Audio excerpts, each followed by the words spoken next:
Dans ce quartier pavillonnaire, ce riverain va avoir très bientôt une nouvelle vue. Et ce qui l'inquiète, c'est la hauteur du nouveau bâtiment.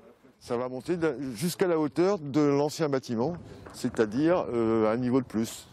Là, ils ont fait en fait la dalle du premier niveau et il y aura un niveau dessus. Jean-Pierre Mével a déposé un recours auprès de la métropole brestoise. Après conciliation, le permis de construire devrait être modifié. Le bâtiment ne devrait pas dépasser les 8 mètres. À l'origine, il devait en faire plus de 10. Ce chantier, personne ne l'a vu venir dans le quartier. Depuis la création de la mosquée, les agrandissements se multiplient. La mosquée, c'était une maison tout à fait traditionnelle, en bordure de la route de Gouesnou. Ensuite, il y a eu cette première maison et il y a eu donc un premier agrandissement ici en 2008. Le projet se fera en continu de ce bâtiment. L'ensemble des bâtiments devrait atteindre une surface de plus de 600 mètres carrés.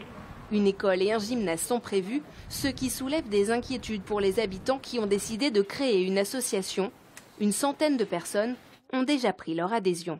A priori, nous n'avons rien contre la mosquée en elle-même. Au départ, cette mosquée était prévue pour 300 personnes à peu près, et il parlait de 900 personnes. Le quartier n'a pas la possibilité d'absorption de toutes ces personnes et de tous ces véhicules. C'est pas possible. Les riverains redoutent surtout que les difficultés de stationnement soient de plus en plus importantes.